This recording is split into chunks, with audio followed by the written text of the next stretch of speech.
Je suis, ou plutôt j'étais, la cadette d'une famille de 4 enfants. J'avais une grande sœur, et c'était l'aînée de la famille, et 2 grands frères.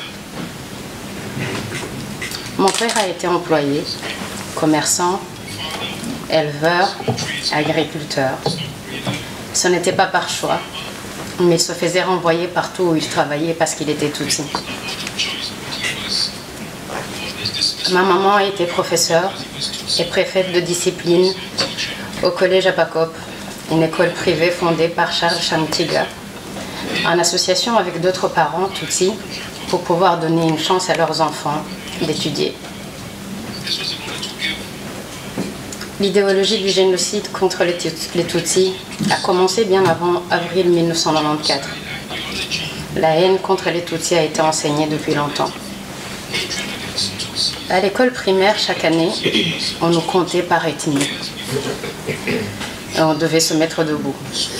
Certains d'entre nous ne savaient même pas encore de quelle ethnie ils étaient et se levaient en même temps que les Hutus, car c'était presque toute la classe qui se mettait debout. J'ai fait l'école primaire au camp Colonel Mayuya à Kanombe. Dans ma classe, on était seulement 5 Tutsis sur 56 élèves. Le colonel Mayuya, qui était le commandant du camp militaire, avait étudié avec mon père. Et il a vite reconnu le nom de famille. Il a renvoyé ma soeur et mes frères en disant qu'il ne voulait pas de cafard dans son école. Cafard était le terme utilisé pour désigner les Tutsis. Mes parents ont eu la chance de rencontrer son supérieur, car ma maman enseignait ses enfants, qui a bien voulu donner une lettre de recommandation pour qu'ils puissent être acceptés dans cette école. Quand j'ai fini l'école primaire, j'ai passé l'examen d'État pour l'école secondaire, mais en tant que Tutsi, je ne m'attendais pas à avoir une école d'État. J'ai été étudiée au collège Apakop, l'école privée où travaillait ma maman. À l'arrivée d'Agathe Uwilingiyimana comme ministre de l'Éducation, il a été nommé par ailleurs ministre et il a été Premier ministre et il a été assassiné au matin du 7 avril 1994. Il y a eu un petit changement. Il a demandé qu'on revoie les résultats d'examen pour corriger les erreurs et ils ont sorti une deuxième liste. J'étais sur la liste ainsi que pas mal d'enfants Tutsis. J'ai été envoyée à Kyangugu, dans le sud-ouest du Rwanda. C'était une chance pour ma famille, car l'école privée était si chère et ma grande sœur y était déjà. Je suis partie à Kyangugu, à Ndézi exactement. On avait un programme spécial pour pouvoir rattraper le retard de 2 trimestres, vu qu'on a commencé en retard. Pendant le génocide des Tutsis, et j'insiste sur cette appellation génocide des Tutsis, car j'entends encore certains dire génocide rwandais, et c'est faux. C'était les Tutsis qui étaient ciblés en avril 1994. Ce sont les Tutsis qui ont été pourchassés partout dans le pays et assassinés dans des conditions inimaginables. Il y a eu quelques Hutus modérés qui ont été tués, mais ils n'ont pas été tués parce qu'ils étaient Hutus. C'était pour leurs idées ou parce qu'ils avaient caché un Tutsi. En avril 1994, j'étais à l'école à Kyangugu et on est resté dans l'école car on ne pouvait pas rentrer chez nous. Les massacres avaient déjà commencé un peu partout dans le pays.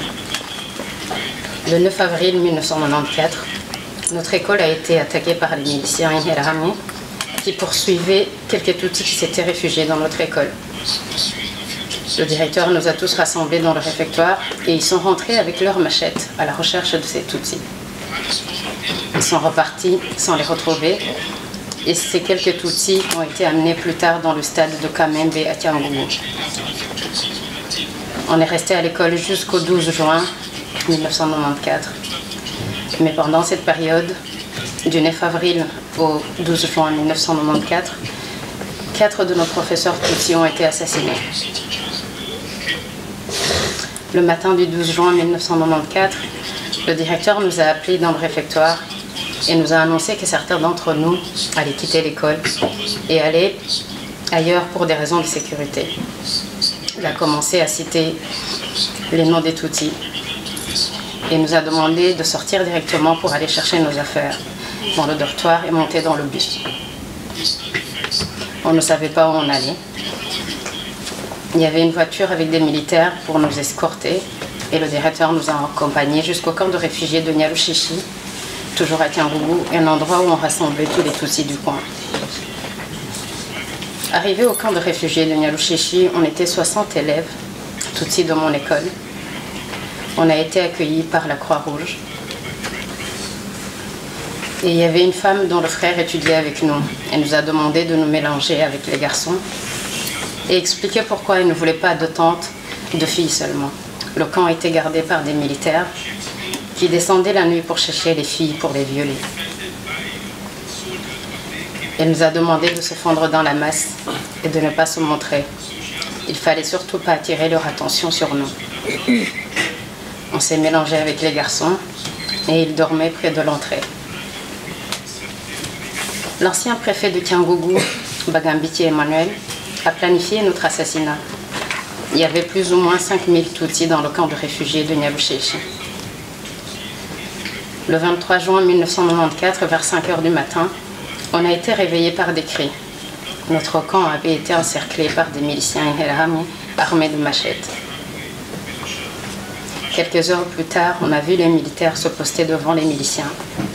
On a cru que c'était la fin, qu'ils étaient là pour donner le coup d'envoi et que les miliciens allaient suivre et terminer le travail, comme ils disaient. Mais les militaires étaient là pour empêcher les miliciens de nous tuer. Le commandant de Kiangougou, le colonel Bavgamenshi, n'était pas d'accord avec le préfet Bagambiti. En plus de ça, les Français étaient en route pour le camp et ils étaient accompagnés de journalistes. Ils n'allaient pas avoir le temps de nettoyer et cacher les massacres. On a eu la chance, c'était le premier jour de la zone turquoise. Les militaires français étaient accompagnés d'un groupe de journalistes. La chance qu'elle n'a pas eu malheureusement d'autres Tutsis, comme à Bissesselo par exemple. Même si cette opération a permis de sauver quelques Tutsis, je rappelle ici qu'elle a surtout permis aux militaires et aux miliciens Inherami, ainsi que d'autres dignitaires du régime, de pouvoir s'enfuir vers le Zaïre en toute sécurité. Après l'arrivée des Français, on est resté encore plus ou moins un mois et demi dans le camp. Début août, les premiers ont commencé à quitter le camp pour rejoindre la zone du FPR, mais il fallait payer le ticket. Nous, comme on venait de l'école, on avait la chance d'avoir nos affaires avec nous, le matelas, les valises. On a tout vendu pour pouvoir payer notre ticket et on a quitté le camp le 11 août 1994. Le taxi nous a laissés à quelques pas de la barrière. On voyait les militaires du FPR à quelques mètres. Ils nous ont accueillis, nous ont donné où dormir et nous ont aidés à rejoindre le centre de Boutalé. Arrivée à Boutalé, j'étais avec 2 de mes copines et on s'était promis que la première qui trouverait une famille allait amener les autres avec elle. L'une d'entre nous a trouvé des amis de sa famille. On est parti avec elle dans cette famille. Une semaine plus tard, sa tante est venue la chercher et on est resté là parce qu'on ne savait pas où aller. Un jour, en allant au marché, je suis tombée sur un ami de ma famille qui était prêtre. Il nous a amenés vivre chez les sœurs, la communauté des petites sœurs de Jésus à Boutaré. On est resté avec elle jusqu'à ce que la copine qui était avec moi retrouve sa famille aussi. Sa tante maternelle est venue la récupérer. J'avais envie d'aller chez moi à Kigali pour voir s'il y avait quelqu'un de ma famille. J'avais déjà entendu que ma famille avait été assassinée, mais je n'y croyais pas. Je ne voulais pas y croire. J'ai été à la maison, à Lusololo. Ma maison n'était plus là. Ma famille non plus. Il y avait juste quelques murs debout. Et nos 2 chiens. Les voisins m'ont raconté ce qui s'est passé. Toute ma famille avait été assassinée. Mes parents, ma soeur, mes frères, mon oncle maternel qui était de passage chez nous et mon cousin qui vivait chez nous. C'était les vacances, tout le monde était à la maison. Tous ceux qui étaient chez moi ont été assassinés. Seul notre domestique a survécu. N'étant pas de la région, ils l'ont pris pour un Hutu. Ma vie a basculé du jour au lendemain. Le ciel m'est tombé dessus. J'avais 14 ans.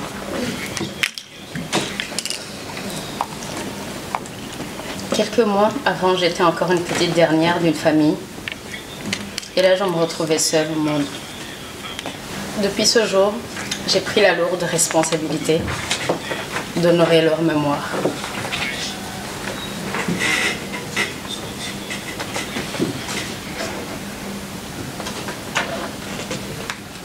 Après le génocide, j'ai été recueillie par un ami de ma famille, qui était frère Joséphite, qui m'a élevée et payé mes études. Il a été comme un père, lui qui n'avait jamais eu d'enfant. Il a tout fait pour que je puisse grandir le plus normalement possible. Grâce aux tribunaux populaires Gacaca, j'ai pu savoir où ils les avaient jetés. Et j'ai été au Rwanda en 2005 pour les amener à un mémorial et leur rendre leur dignité. Un de mes frères, qui était juste avant moi, n'a toujours pas été retrouvé. J'espère que ces assassins me montreront un jour où ils l'ont mis pour que je puisse l'enterrer dignement.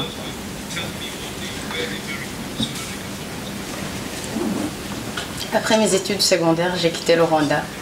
Je suis venue en Belgique, en passant par la France. J'ai continué mes études en alternant avec des petits boulots. Et actuellement, je suis manager d'un exquis. Entre-temps, je me suis mariée et fondé une famille. Je suis maman de 2 petits garçons.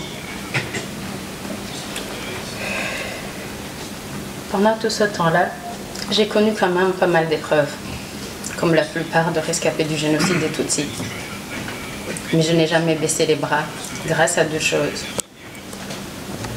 La première, c'est que je suis convaincue que même si je ne suis plus avec ma famille physiquement, elle est toujours avec moi et me donne cette force d'avancer. Je me suis donné comme mission de faire vivre son nom, que je suis fière de porter. La deuxième, ce sont mes enfants. Ma raison de vivre. Être maman m'a rendu la joie de vivre et m'a rendue plus forte que jamais. J'ai pu reconstruire une famille. Certes, elle ne remplacera pas celle qui m'a été enlevée.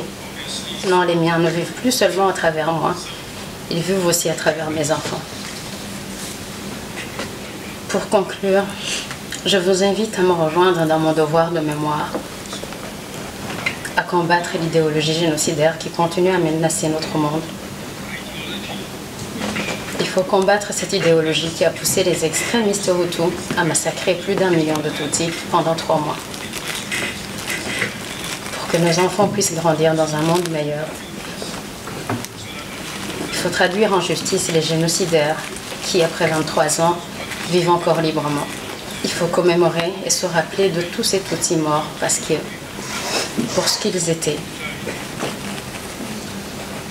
nous devons raconter ce qui s'est passé et nommer les choses comme il convient.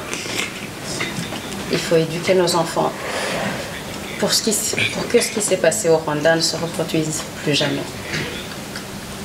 Merci pour votre attention.